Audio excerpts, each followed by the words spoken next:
Again, my company is CFJ Consulting, and I consult in the food industry, everything from manufacturing all the way down into restaurants and commercial kitchens. The two areas I focus on is automation, anything from the extreme of automation to the very basic and simple, like modifying procedures to make them more efficient and effective. I also help my clients develop high-performing R&D departments so that they can, in perpetuity, assist in that role of simplifying operations in kitchens.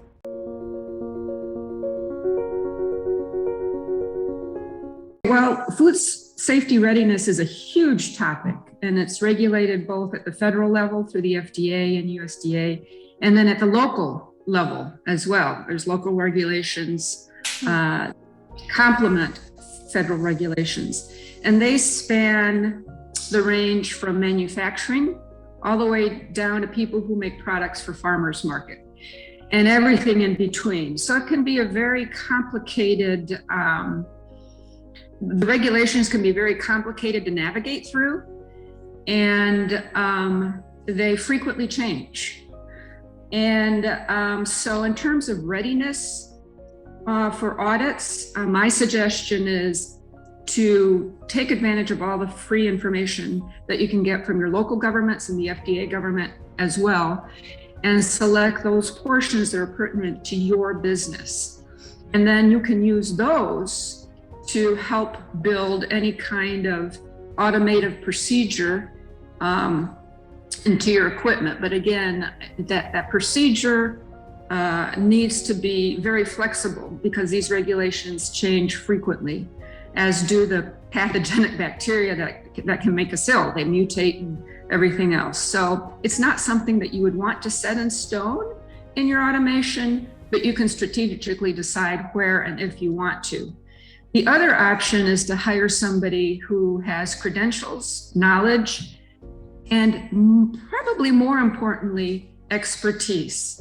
I've worked with companies that have been working with consultants that have the credentials, but lack expertise, and consequently they're not as effective in helping them find ways of easily inserting these regulation needs into automation.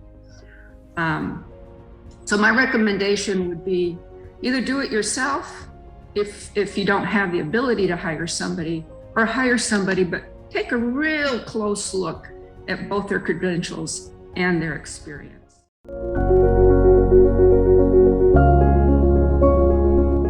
Again, it's going to be very individual depending on what your company makes, how much it makes. The regulations for somebody who has one restaurant, for example, is very different than the regulations for a restaurant chain that has 500 units. So it's very specific, but I think what automation can help you with is when you identify your critical control points in your process. And this is more pertinent for manufacturers that sell into retail. It's not pertinent for food service. It's not pertinent to restaurants. It's not pertinent to commercial kitchens. They're regulated very, very differently and much more tightly. So as it pertains to critical control points and HACCP plans, the opportunity is to integrate monitoring systems that monitor the critical component control points for you rather than having it done manually, which frequently it is. As an example, if one of your critical control points is a very specific temperature and time that you need to reach, then you can integrate automation with IT systems that monitor that for you and alert you when things are starting to go wrong. The classic statistical process control done in automation with IT assistance.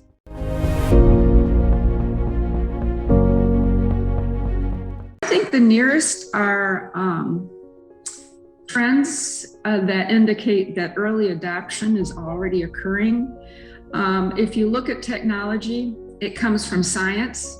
Exactly. When science starts to become a technology because it's economically feasible, there's demand for it, there are a lot of things that kind of trigger that. Usually that new technology takes about 30 to 50 years to be adapted by everybody, adopted, I should say, very broadly. And some of that's happening right now. It's right at that inflection point where it's going to grow very rapidly. And I would say, given our situation globally at the moment, the two areas that you're going to see are two areas that really have gone untapped because the demand for the need really hasn't been at the point where it would warrant investment and further investigation. And that is in, I'd say agriculture is the first one. We're going back to the past. Yes. We used to spend a lot of time on agriculture, and then it was food processing and so on and so forth. But we're going back to the beginning, and that's being driven by a lot of things. It's driven by sustainability, by unpredicted weather because of global warming. But I'm really excited about this area because I think there's a lot of possibilities, and I don't think it's going to be that difficult because the technology pieces are coming together and working, and that is vertical agriculture, and specifically in the area of fruits and vegetables primarily. And with that, there are already companies that are forming alliances to take advantage of visual technology. We know how to speed up the development of crops and slow them down if we want to, if we've got them in a controlled environment, so you can control these things based on projected demands from local customers. And it reduces the cost of distribution, which can be very high, particularly if you're importing things from other countries. And so it's not only a cost savings, but it's also, the less we have big trucks on the highways, the less impact we have environmentally. Reduces packaging because you have to protect these things as they're being sent to us. Reduces waste because most produce spoils very quickly and very easily. It can get bruised and brown. So waste goes down, which is a big issue right now because we waste so much food. Yes, we waste lots of things. Yes, we do. And it really isn't. There are a lot of opportunities to change that, and I think this is one. You get fresher produce, which is a big demand too, is that people want fresher. But so I think that's going to be a very big area, continue to grow. It's just right on that cusp. And the second area I think is commercial kitchens. And when I say commercial kitchens, I mean restaurants and ballparks and cruise ships and hotels. So it's everything outside of your house that food is made, prepared for you and sold to you directly. And the reason I say that is because, again, there really hasn't been a need for change in that sector, but we don't have solutions now because there's a big demand. But a lot of it is obviously the difficulty of getting labor. And so it's this big, huge area that has really never been fully developed and sophisticated like food manufacturing has.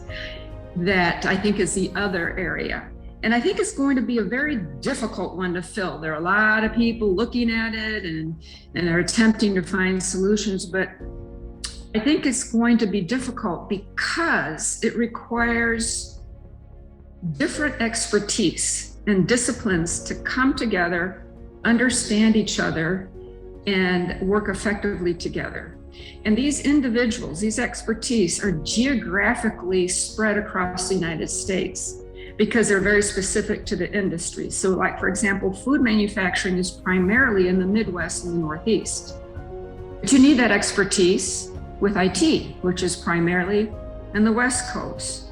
And then you need equipment expertise, which is pretty much aligned with the food science expertise. So there are these silos, they all work, and their paradigms are all within their category. And I think the challenge is going to be able to, and then you have to know the industry too. You need to know about these commercial kitchens.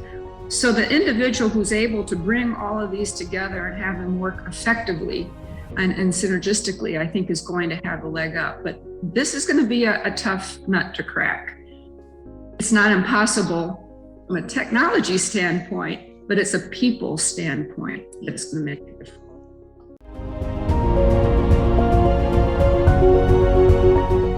This may be a surprising one, but it's one that I believe in very strongly. And that is graphing. And I say it's surprising because it's the darling of many, many industries. It's got broad application. But one of the applications that really interests me, that I think has high potential, is based on some studies that were done in other parts of the world that indicate that graphene has the ability to indiscriminately destroy bacteria and viruses. And the pertinence for the food industry is not only does food safety continue to be an issue, but it happens to be an issue primarily in ingredients that we don't cook, like lettuce, salads, for example. Most people associate food safety issues with poultry or meat.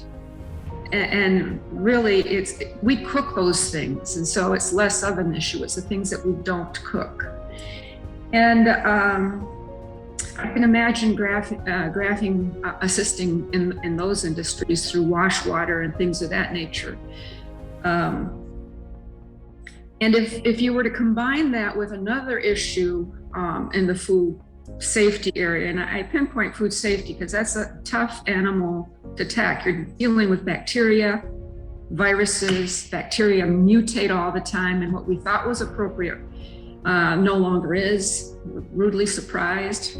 And I think that combined with rapid pathogen testing would really turn the world upside down in terms as it pertains to food safety. So imagine, Chipotle and places like that have struggled with outbreaks because they use a lot of fresh produce. But imagine if they had a rapid pathogen testing mechanism where they receive something, they quickly test it, and they know whether or not they're safe or not. And that would change a lot of things in distribution from farm all the way to, I hate to use the overused term, from farm to fork, for, again, rapid pathogen testing for all pathogens. You can do it for some, but not all.